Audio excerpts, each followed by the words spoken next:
Welcome to the ICU podcast, where we explore the vestibular experience through conversations between patients and the health professionals who care for them. During this podcast, we invite patients to share their stories and healthcare professionals to ask questions so they are equipped to better care for and truly see the invisible challenges faced by their patients. I'm Kimberly Warner. And I'm Cynthia Ryan, and we are your hosts on this journey of discovery.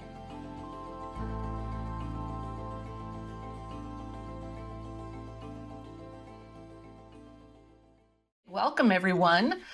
I am so excited to introduce today's topic for our podcast, which is the long road to diagnosis. And any vestibular patient will know what I'm talking about when I say that. Because for many people with vertigo, dizziness, and imbalance, it can take months or years to get an accurate diagnosis. Emergency room physicians will rule out life-threatening conditions and then refer patients to their primary care providers who may be ill-equipped to diagnose vestibular problems or provide an appropriate specialist referral. But as a result, people often get tossed back and forth between healthcare providers, many of whom provide little to no support or guidance. And in the end, they may end up with one or more inaccurate diagnosis or none at all. So we're here to talk about why that is. Why is there such a long road to diagnosis for vestibular disorders? And we have our guests today, both a vestibular healthcare professional and a vestibular patient, who are going to share with us their expert opinions and experience. So I'm going to start by introducing Dr. Matthew Crowson, who's a fellowship-trained ear and skull-based surgeon. His primary clinical focus is on diagnosis, medical and surgical management of balance disorders. Dr. Crowson has been a speaker at national and international hearing imbalance research meetings and has authored a textbook and numerous peer-reviewed publications in otology, neurotology, and otolaryngology. He served on the VeDA Board of Directors and Medical Advocacy Committee, and I have been very pleased to work with him over the years on several really exciting projects.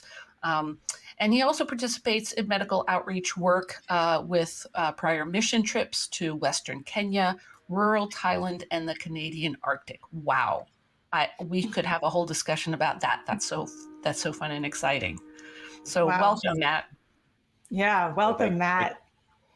Thank you so much, Cynthia and Kimberly. It's a pleasure to be here today. Well, we have an amazing patient guest to join in the conversation and share some of her story with you, Matt. Her name is Stefanie. And hi, Stefanie.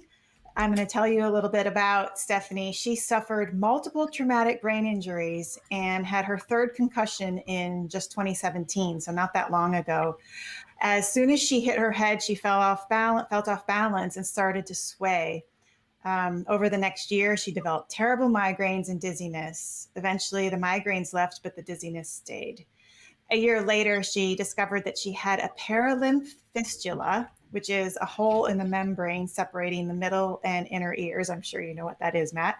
Mm-hmm. She's had surgery to repair the fistula and is now a VeDA ambassador and a vestibular advocate. So welcome, Stefanie. Yeah, thank you so much for that warm introduction. I'm really excited to be here. I think let's just jump in. I'm personally excited about this conversation. My diagnostic journey was very long, years. So, Stefanie, let's start with you. And I just want to hear a little bit about your vestibular diagnostic journey. I know it's long, but see how we can kind of truncate that, and especially touching on how many specialists and physicians you actually saw during that journey. Yeah, I'd love to. So, I was a clumsy college student is what I like to say. I got 2 concussions in college. They weren't that serious, and I was able to recover pretty quickly. But it was the third concussion that really did it for me, where I hit my head on the back of a wall, and I just immediately felt myself walking sideways. And it kind of progressed from there over the next few years. I got migraines. I was in and out of the hospital with pain. And eventually at some point the migraines really subsided, like you said, and the dizziness stayed. So I during that time, I think I saw over 10 doctors. And that was only up until 2018. And then I actually got really sick in 2018 with just like a flu. And I remember blowing my nose really hard, and then everything popped. And then the next few days, I just felt like a little bit more vertigo and off balance. And I didn't really experience that before. So it was terrifying. And then eventually in 2018, I remember waking up in the middle of the night, like everything was spinning, like it never stopped. And I was like, what is this? Like, why can't I see? Like, am I on a boat? Like, am I in a dream? I woke up, and then the vertigo just never stopped. It's eventually subsided. It wasn't as serious to the point where I could start walking. But at that point, I was like, I need to see a doctor. I don't even know who to go to. But I went to an ENT. They did the maneuver. What's the maneuver called? Epley. Epley, yes. And I remember it helped it subside for a little, but given I didn't know it was a perilimb fistula, like any type of pressure, any type of flying, or any type of lifting kind of exacerbated the symptoms, and I had no idea that this was causing it. So my first assumption was going to neurologists and going to ENTs and just kind of taking it from there. And I think over the course of 2018 and 2019, I think I saw over 20 doctors. And yeah, I was working a full-time job, like just a 23-year-old trying to make some money, but I really couldn't because I was just so sick and wanted to see doctors and get answers. But, I never really stopped looking just because I had a gut feeling it wasn't just vestibular migraines. I was diagnosed with vestibular migraines. I was diagnosed with anxiety. I was diagnosed with everything but perilimb fistula. And it's what was interesting for me working a full-time job is the computer work, and that was really triggering for me. And because I thought there was something wrong with my eyes, I actually went to an ophthalmologist, and her name is Cheryl Israeloff. She's in New York. And she focuses on heterophoria in your eyes, where sometimes with traumatic brain injuries, your eyes don't converge, or my eyes were just like going all over the place. I always tell my doctors that one of my scariest symptoms was my eyes would like torque like this, and it would make my whole body drop. It was pretty scary. But I went through an ophthalmologist, and she was like, Steph, like, I don't think you have anything wrong with your eyes. I think you have something in your ear, and I think you have a perilimb fistula. And that was kind of the first time I was introduced to it. And I went to VeDA's website to kind of look through doctors. I actually went on Facebook to see if there were support groups for perilimb fistula, because I didn't know what it was. And started looking around, and I saw that there was a doctor close to me in New Jersey, Dr. Ashley P. Wackham. He's amazing. And he was my last resort. I emailed him on a whim and was like, hey, I 100% know I have this. I have all the symptoms. Like, what are the chances you'll see me in the next week? And at that time, I was actually on medical leave at work because it had gotten so bad. And he emailed me back within the day, and he was like, I'd love to see you. Like, let's get you in, and let's get you in for some testing. And I just went to New Jersey, and he diagnosed me within the same day after a bunch of testing and the CT scan, and confirmed what I've been thinking for that at that point a year. And it was liberating. But yeah, it was a long journey to diagnosis, I think over 4 years. But yeah.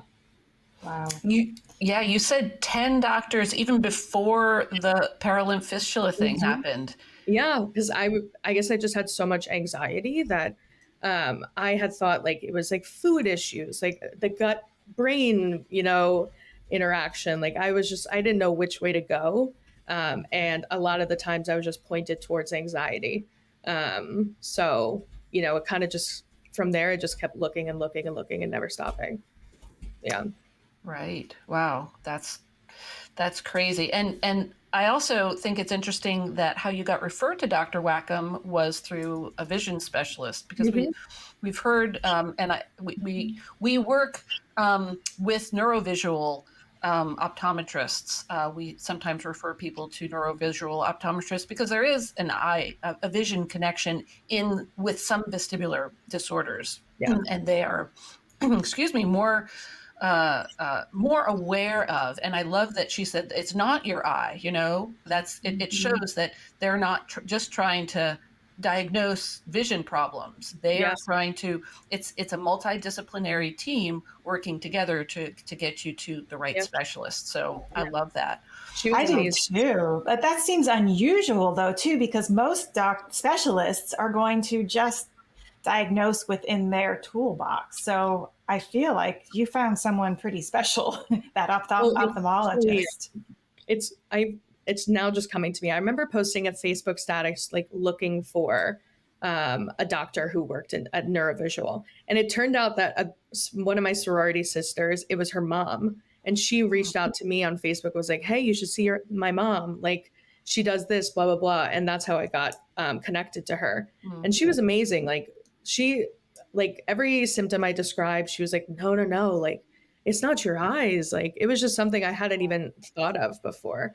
And she was the one who made me stand up. And we did this like test where I like marched in place, and she could see that I was just like spinning. And she was like, "Oh my God, like your eyes are fine. Like it's your ear." I was like, wow. Yeah, it was crazy.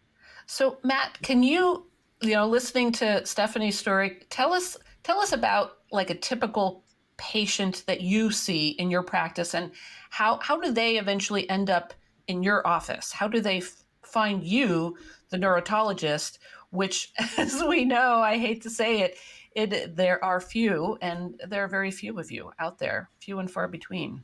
You're worth your weight in gold and then some.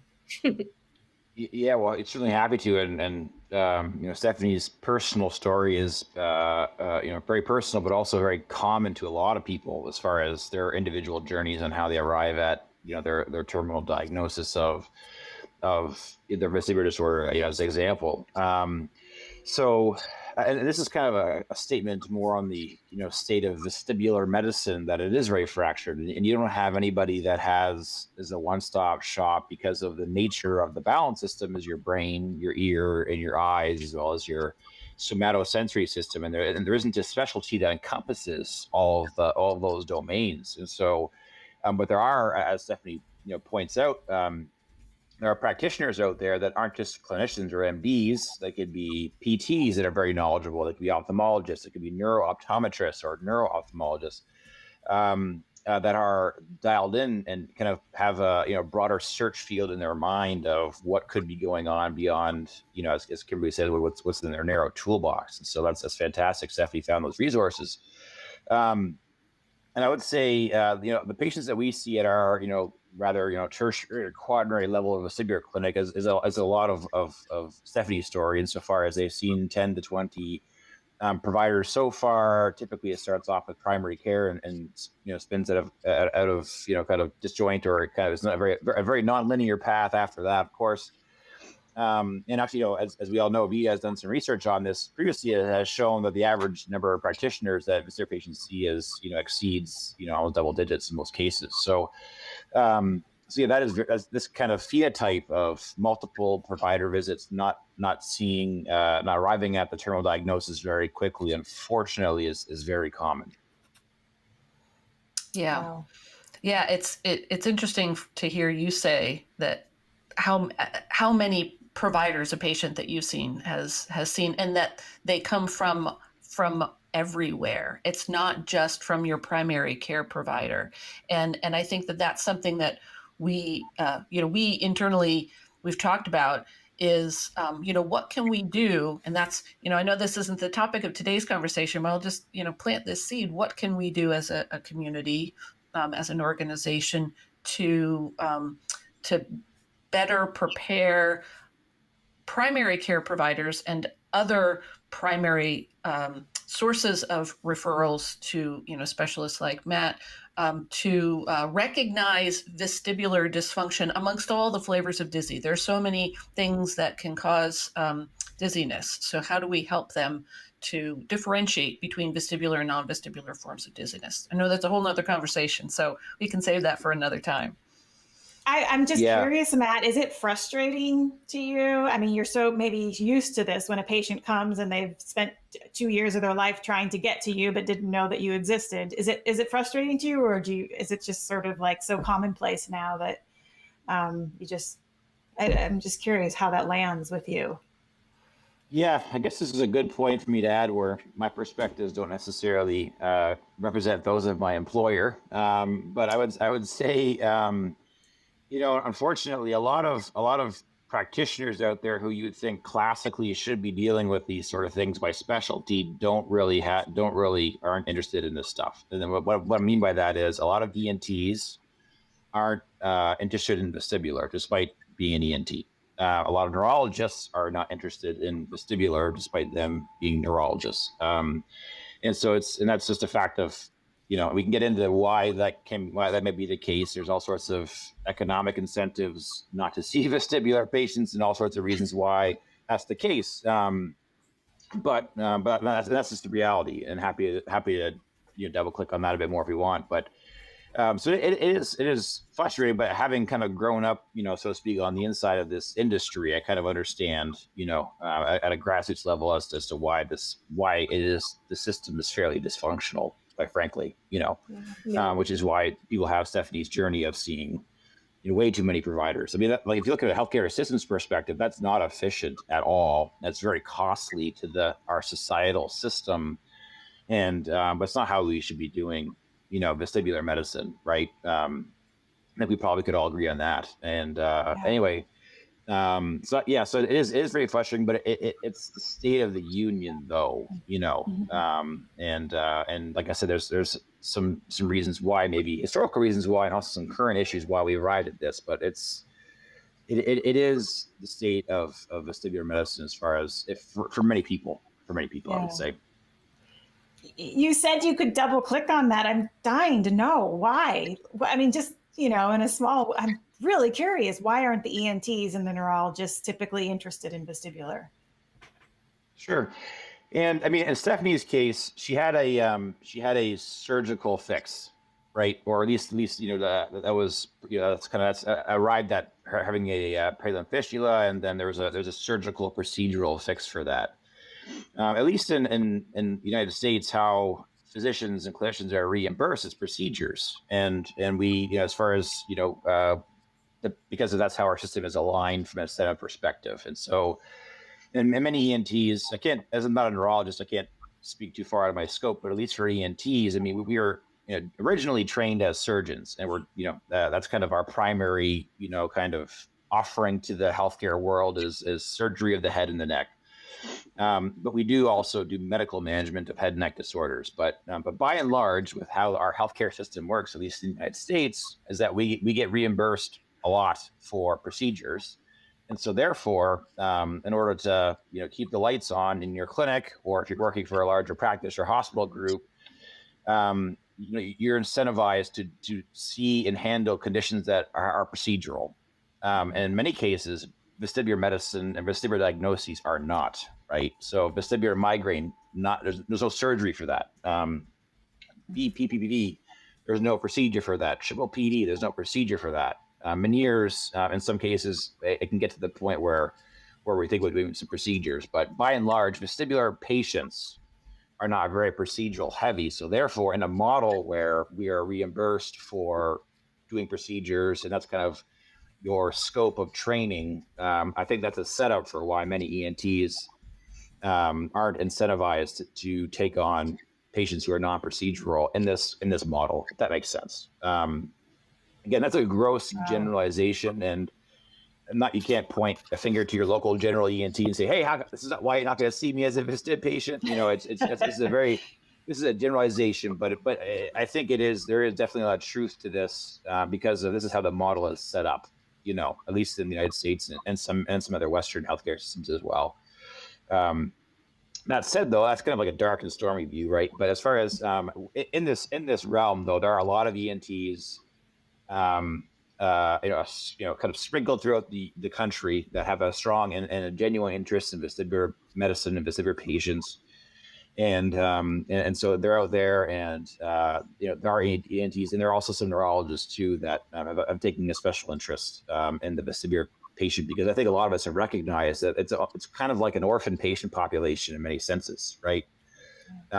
It's not just the domain of ENT. It's not just the domain of neurology. It's just not the domain of ophthalmology or physical therapy. There's kind of like this donut hole, and there's no one quarterback clinician defined by a specialty who takes care of that patient, A to Z.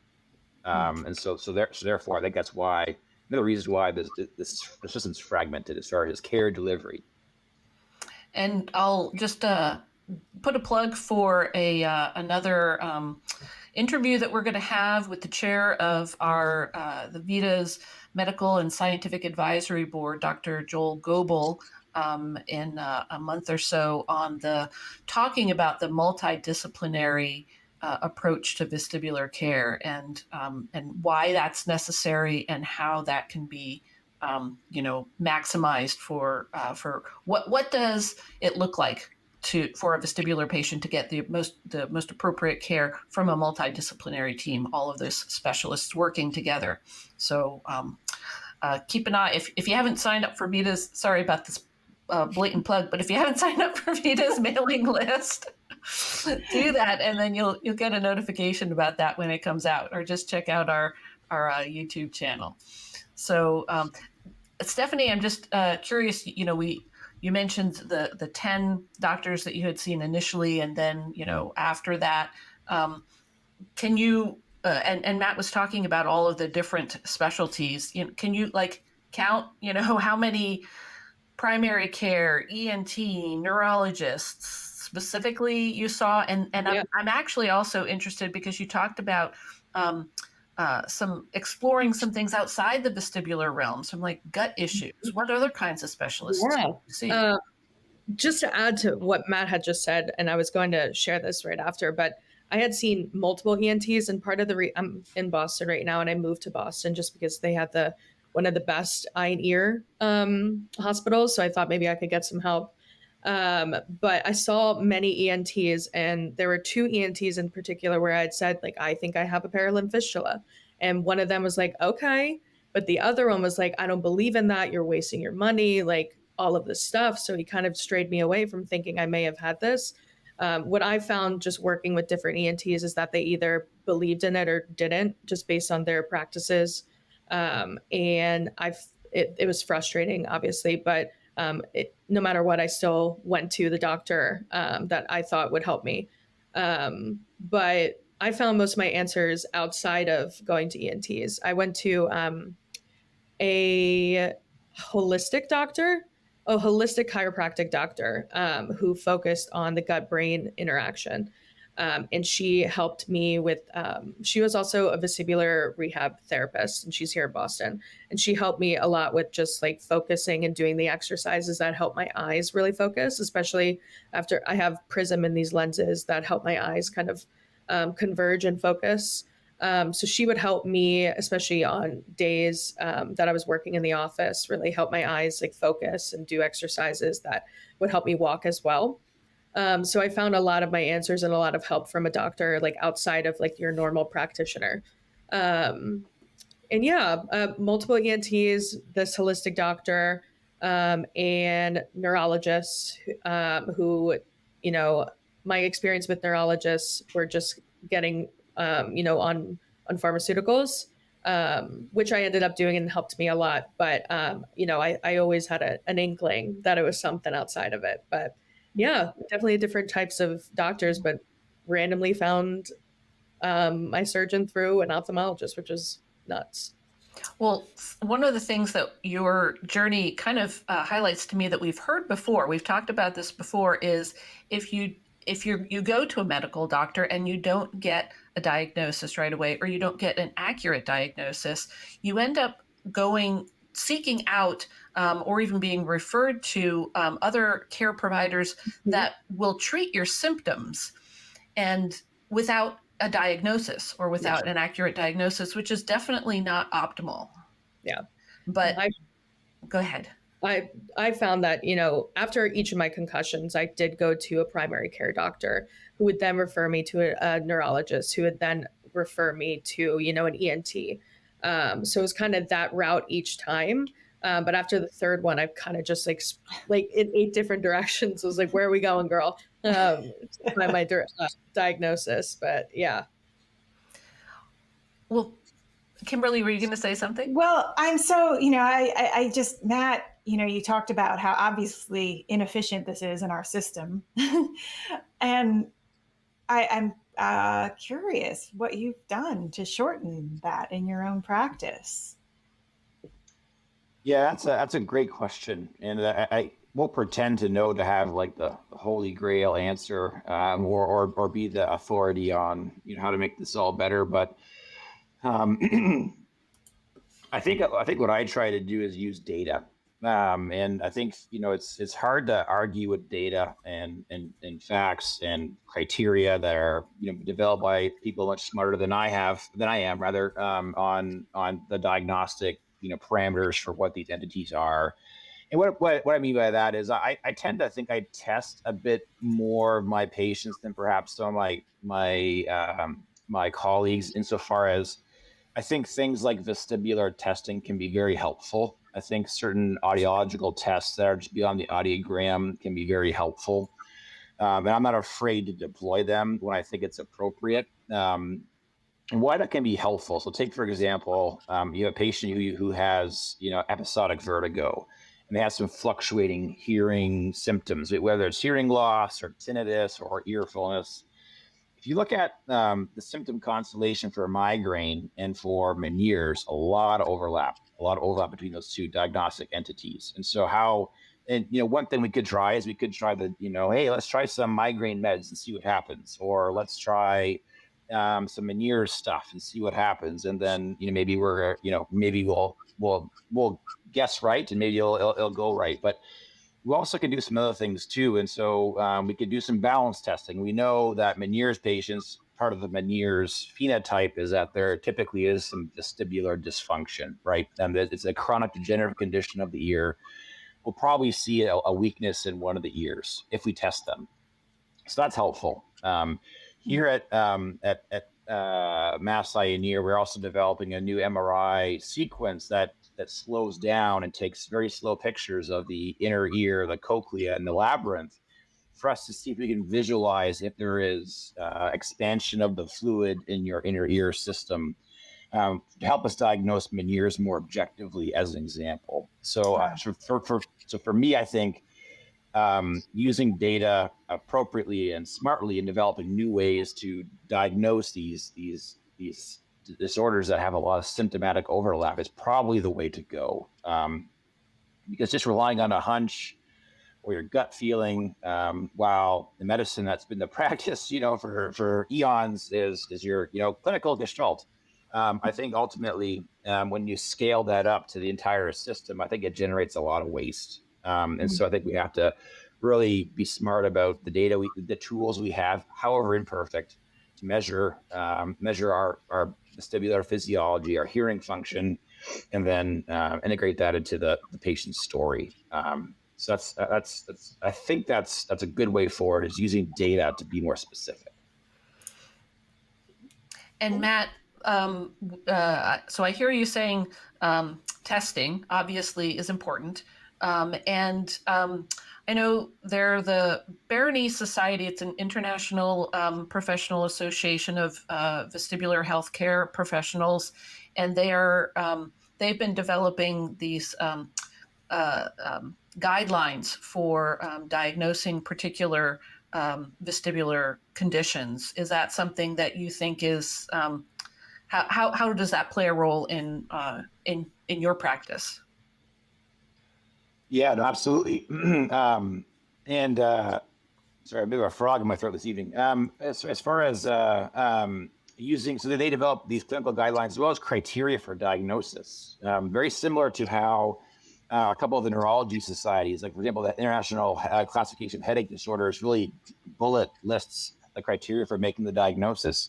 I use those in my daily practice. So, for example, for Meniere's disease, Meniere's syndrome, we use the American Academy of Otolaryngology criteria, but the point remains that, like, bullet point 2 is you have to have low to medium frequency sensorial hearing loss in order to make the diagnosis. And so what's really, when patients come with episodic vertigo to our clinic, we look at the audiogram and we don't see that.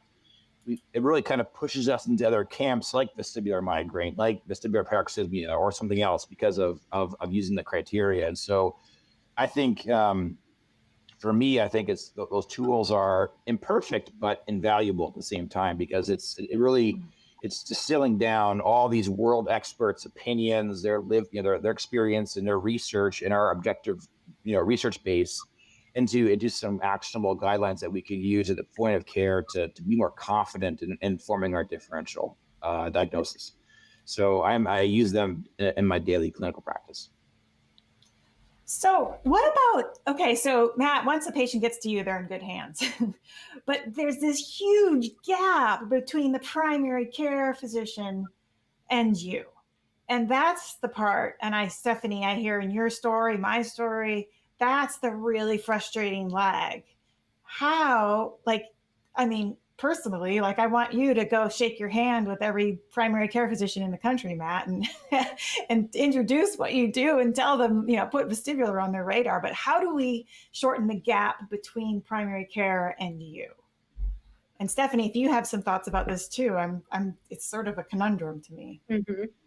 Yeah, I would say, and I know VeDA has been working on this. So I think we'll plug for we have been spitballing and trying to develop some sort of triage protocols on how to educate our frontline clinicians, whether they be primary care providers or urgent care, physician extenders, anybody really who sees patients, who may be at the front lines of seeing patients with the initial presentation of a vestibular disorder, on how to do this. I mean, we can't really fault primary care for not, quote, getting it, I don't think, because in room 1, they have a potential vestibular migraine patient. They're having a horrible attack.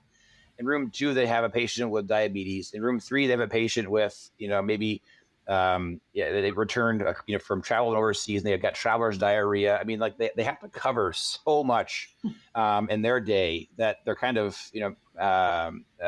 experts in a lot of little things, but masters of none is kind of, often the refrain used. And so we can't really fault them too much, because they have a monstrous task, with the knowledge base they have to cover across every part of the body. So I think this idea of disseminating like a triage tools, through VeDA would be a fantastic resource, or some other, consensus consortium, I think, is a way to kind of disseminate this, or to scale it across everybody who needs to read it. I think that might be the way to go, but definitely curious to hear Stefanie's thoughts too.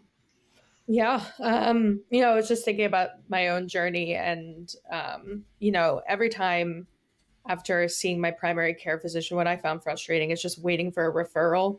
I would go to my primary care physician and say, I have these symptoms, XYZ, and they would refer me out to someone. But I oftentimes at a certain point didn't want to go back to the primary care physician if I actually thought I should go to an ENT. I think it's that gap in between, going back and forth to primary care, this didn't work. What do we do now? Even though that's their job to, focus on your health and your journey. It is that weird gap between the patient is the advocate.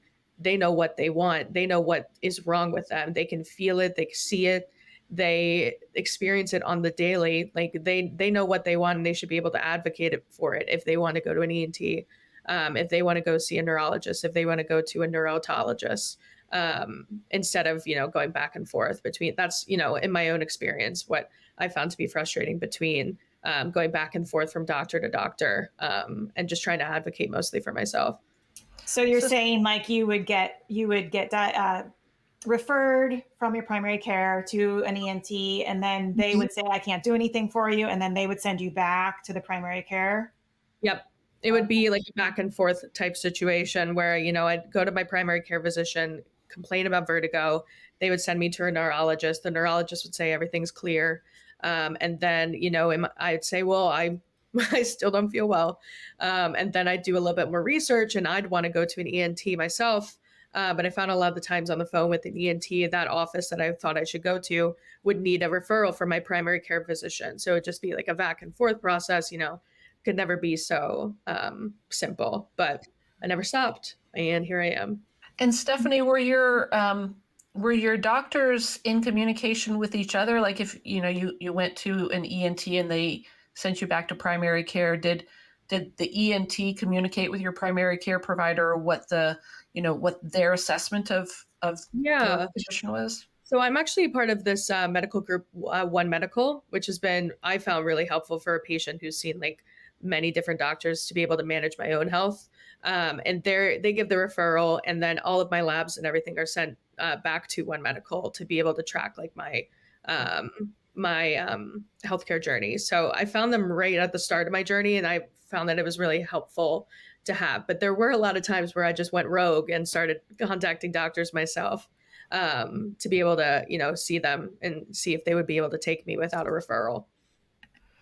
Wow. So even in an integrated healthcare system, there's still all the information is out there, but no one's taken the bull by the horns and helping you get a diagnosis.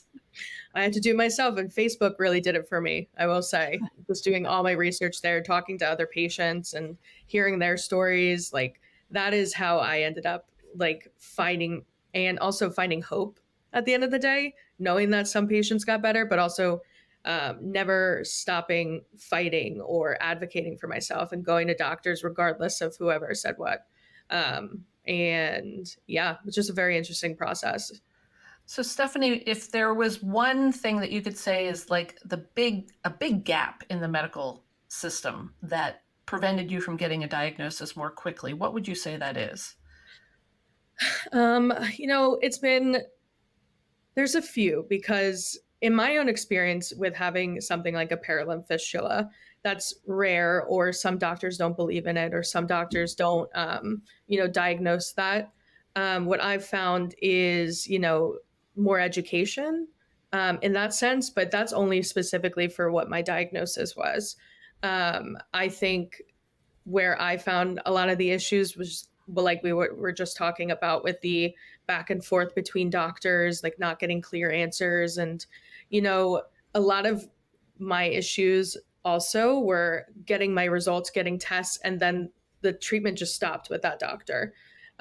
Say I went to get a hearing test, and then we would do some vestibular tests, and then everything came back clear. Like that's where it stopped. And I think following up with patients, continuing that journey and making sure that they're taken care of at the end of the day and not stopping it just because there's normal lab tests. I see that a lot with a lot of the patients that I talk to in the vestibular community, where, a lot of patients are just feeling like they don't have answers and they have to go to another doctor, or they have to see someone else. And that was my experience too. Like, okay, I'll get an audio test done here, but then it's clear here. That means they're just done with me, And that's what I found a lot to be frustrating, the lack of follow-up, or the, stopping treatment once the tests are normal. Kimberly, you talked about that in our last episode when we were talking about vestibular testing and how frustrating it was to you when tests turn out normal. Yeah. You're left with, what are you left with? They send you home with balloons practically, It's like, congratulations. And, True. you're on your own. Yes, it's very frustrating. And I feel like, Matt, you found ways to navigate that in the medical system where you feel like if the tests are coming back normal and there still isn't a diagnosis, what do you do?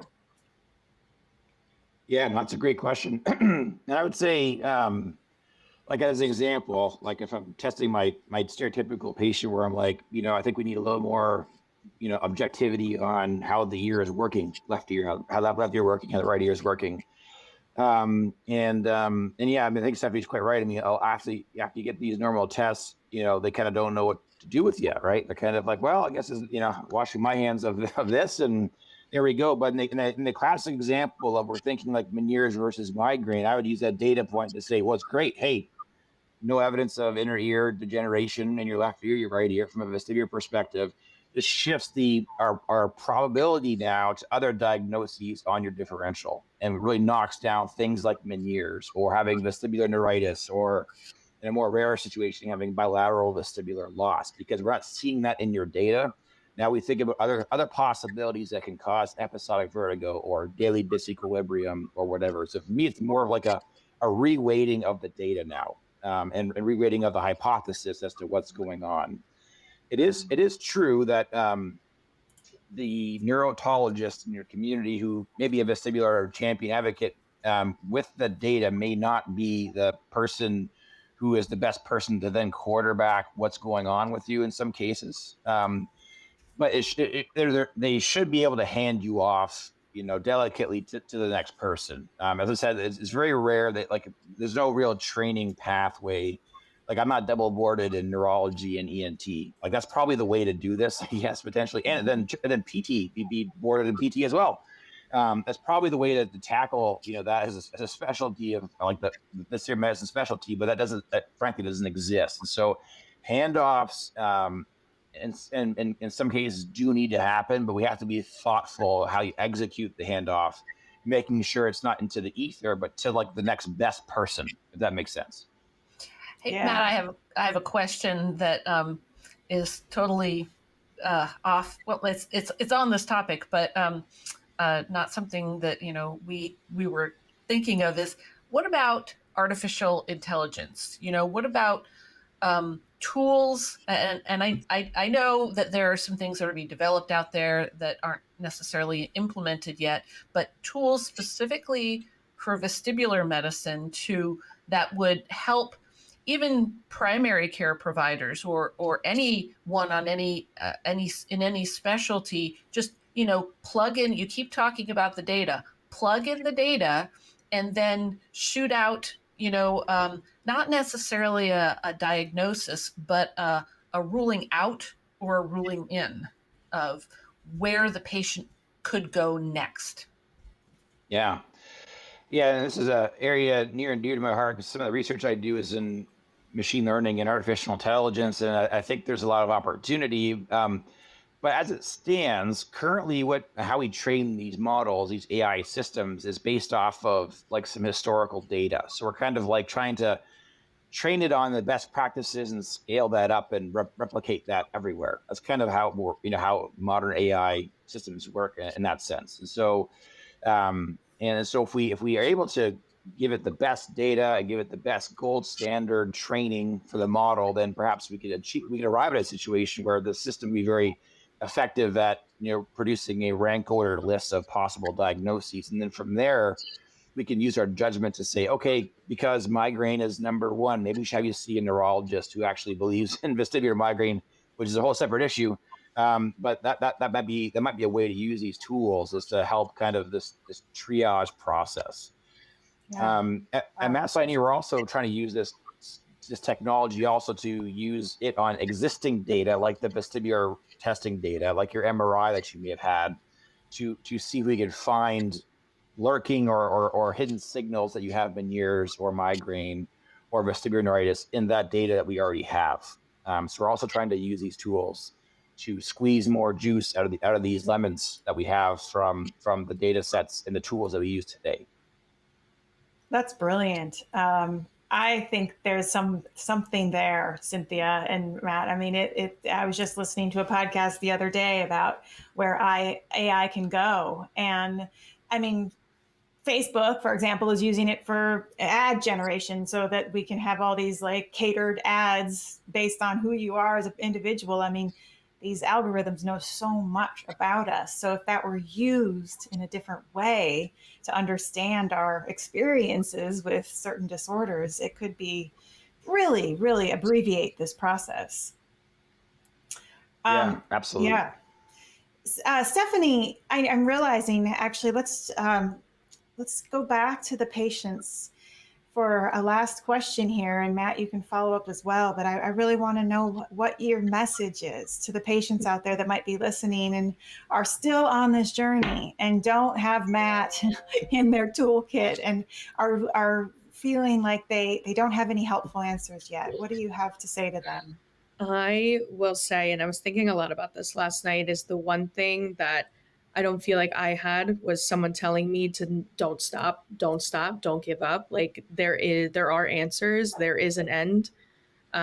You know, I was struggling a lot with just living my everyday life and trying to be like a normal, like I was 23 years old, like I'm supposed to be partying with my friends, like, and just working a job. But I had to stay home and sit and on my couch because I couldn't walk or see. The one thing that I wish I had was just someone telling me to don't give up. I had it inside me, but don't give up. Like it gets better. Like just don't give up hope and keep advocating for yourself. Like I can sit here a few years later and look back at the version of me and be so proud of her for not stopping and not giving up and going to doctors, going out of her way to email doctors and talk to patients. Like it just it's an interesting journey, and I've seen that. I work in the pharmaceutical advertising space, and I see patients doing that all the time. And they don't stop advocating for themselves, because if we're in a system that's not working in our favor, then we should be able to do that for ourselves in order to help ourselves, because if we can't get help from the system that we're working with, we might as well help ourselves. So the one big message is never give up, don't give up hope. Like it always gets better. Peer support is so important, validation from other people who are experiencing what you're going through. And there are lots of resources out there for that. So Matt, what would you say to people who are in the early stages of their vestibular journey, in terms of how they can get on the right path? How do you get on that path to find you? Yeah, no, absolutely. And I think despite all the challenges that we've unraveled here in the past 40 minutes or so, and the discontents that we have with our current system, there are a lot of caring professionals out there that really want to take care of vestibular patients. Whether you're in the Southeast USA, in University of Miami, you got Vanderbilt. I mean, everywhere in the country, there are caring professionals that want to take care of vestibular patients.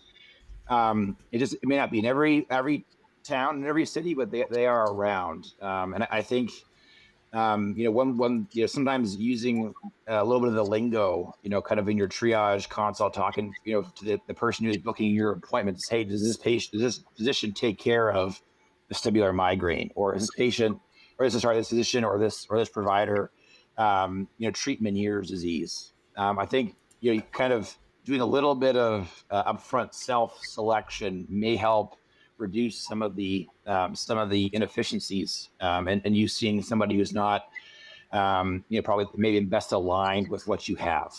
So that's one way to do it.